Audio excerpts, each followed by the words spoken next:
right. So let's do a little article to end the week on a nice little black pill moment. So life has not ever been more unaffordable than it is right now. This is by Michael Snyder via the mostimportantnews.com. As usual, Zero Hedge's nice clean interface will be utilized. Our standard of living is being systematically destroyed. That's no joke. But for a lot of years, many Americans didn't fully understand what was taking place because it was happening so slowly. But now we have reached a stage where the purchasing power of our money is collapsing. The cost of living is becoming exceedingly painful. Thanks to our rapidly rising cost of living, the middle class is becoming the impoverished class, and the poor are increasingly being pushed out into the streets. If we do not find a way to turn these trends around, it won't be long before we have tremendous societal turmoil on our hands, which we actually already have. We're seeing looting going on in multiple cities across the country, and it's only increasing. Earlier today, I came across an article about a woman that had found a receipt from Burger King that was dated August 10th, 1986. At that time, you could buy a Whopper for just $1.54. I mean, you could buy a Whopper for $3 or less all the way up until like 2003 or 4, somewhere around that is when that changed. Today, that same Whopper will cost you $6.79. That's low. I live in Kansas, and a Whopper here is like $7 or $8. I don't eat Burger King, but it's still more than that. A woman has been left stunned after discovering a retro King receipt from the 1980s, which reveals the staggering price increase that the fast food chain has implemented over the past 4 decades. U.S.-based Liza took to social media to share the receipt after her mother found it in the box in the garage while remodeling her home. The faded paper from the fast food chain dates back to August 10th, 1986, and lists 3 Whopper burgers purchased for $4.62, which works out to $1.54 each. A single Whopper burger currently costs $6.79 in today's money, over 4 times the price listed on the vintage receipt. In other words, if you had $6.79 back then, you could buy 4 Whoppers and you would still have money left over.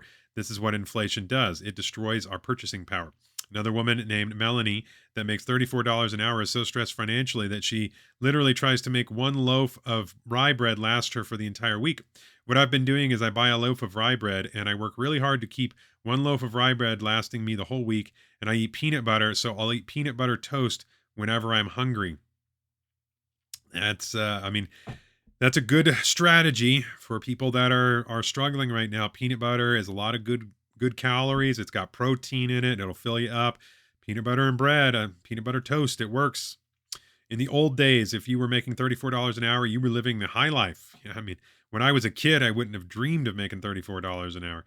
But now most people making $34 an hour just barely scraping by month to month. Depends on where you live.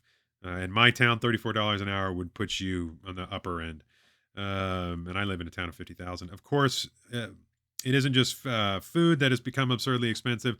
At this point, homes in the U.S. have not ever been more unaffordable than they are right now. And until tomorrow. The following was recently posted on Twitter by the Kobayashi letter. Inflation-adjusted home prices are now 85% above their average dating back to 1900. Even after accounting for inflation, home prices have not ever been more expensive than they are right now. In fact, inflation-adjusted home prices are now 20% above their 2008 peak, the previous all-time high. The median home now sells for an alarming 530% of the median annual income. Meanwhile, the median house payment is now a record 49% of median pre-tax income. Affordability has not ever been worse.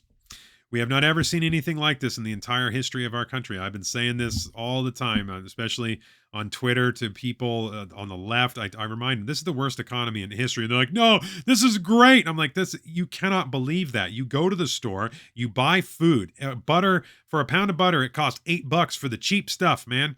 That's the cheap butter. The good butter is $10 for a pound of butter. I'm talking, we have steaks that go for $20 a pound for ribeye sometimes. Strips are $15, $16 a pound. And that's for choice meat. That's not even for prime.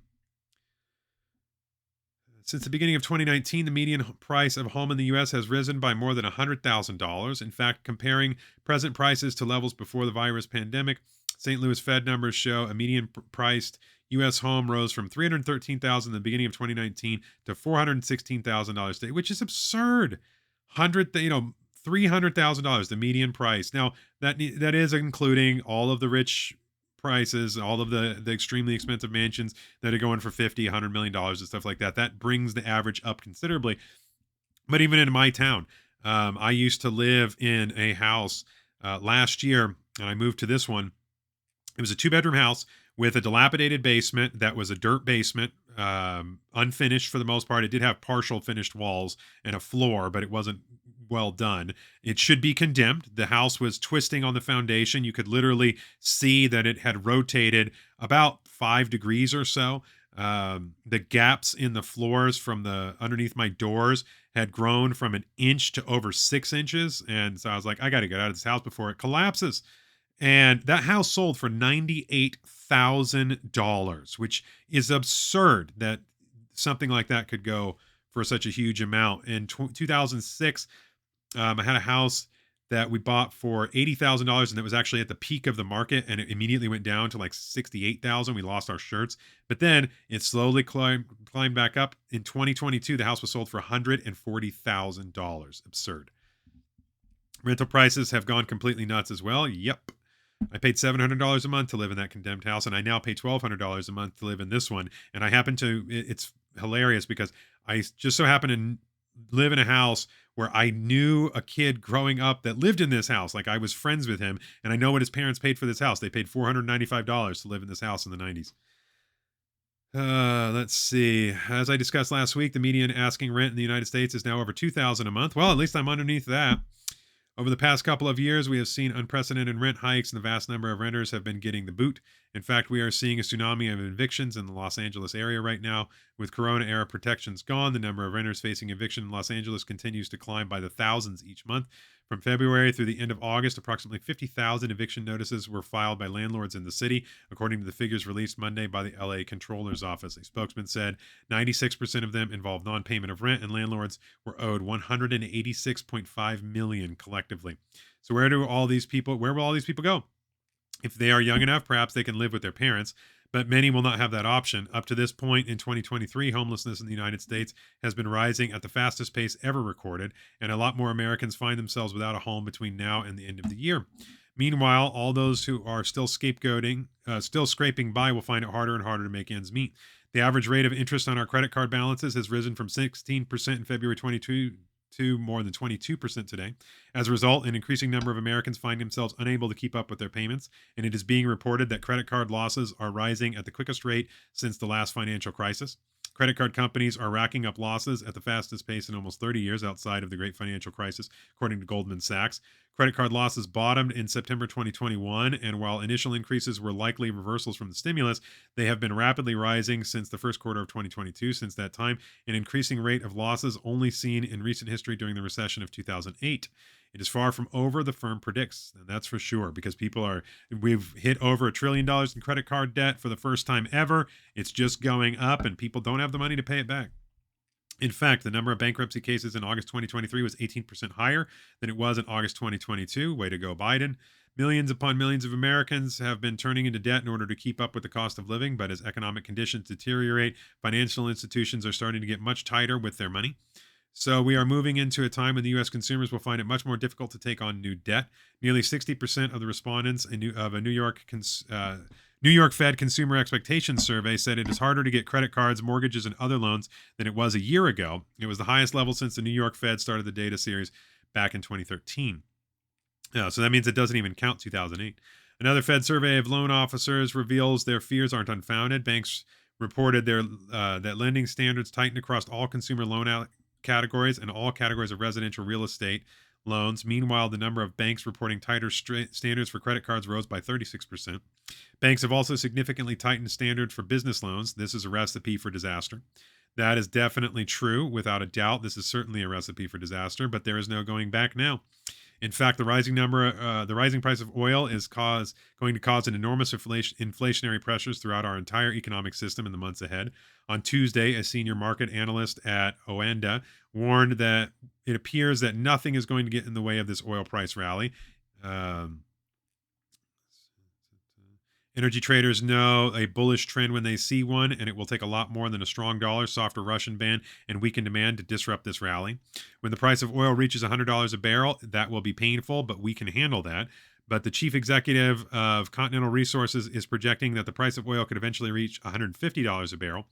That's Doug Lawler, the chief executive of Continental Resources, the shale drilling giant controlled by billionaire Harold Hamm, telling Bloomberg News on Monday that crude prices are set to remain elevated and could press to the 120 to 150 barrel range without new production. More pressure is coming, he said, unless policies are put in place to encourage more output, which we know Joe Biden will not do.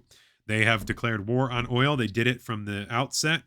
It's hilarious. I was on Twitter the other day, and someone tried to posted this awesome gaslighting article saying that the Keystone Pipeline was not shut down by Joe Biden, and then it was shut down by the Canadian owner of the pipeline. It's like, no, Biden shut it down, and so the Canadians had no choice but to furlough the workers. Let's see. If the price of oil reaches $150 a barrel and stays there, it will be an unmitigated disaster for our economy, and the cost of just about everything will jump substantially. That is because just about everything that we buy and sell has to be transported. We need cheap energy in order to have a high standard of living, but unfortunately, the era of cheap energy is coming to an abrupt ending, and that means that none of our lives will be the same ever again. I keep warning my readers that a lot of long-term trends that I've been writing about would catch up with us eventually, and now that time has arrived. So enjoy the current economic conditions while you still can, because they will soon go from bad to worse. And I would tend to agree with his assessment on here, because there's no relief in sight. Joe Biden has made clear his inflationary policies are going to keep going. The Democrats are going to shut down the government rather than negotiate lower spending, which, might do something. It might have at least a dent in the inflation, but no, they've decided, nope, not only will we not compromise in any way, shape, or form, we'll shut the government down to get what we want, because the media will carry water for us and blame the Republicans, and the Republicans are so feckless, they'll cave, give the Democrats everything they want, just like they do every single time, and our country will get worse and worse as we head into World War III. So enjoy this Christmas, because next year's Christmas is going to be miserable.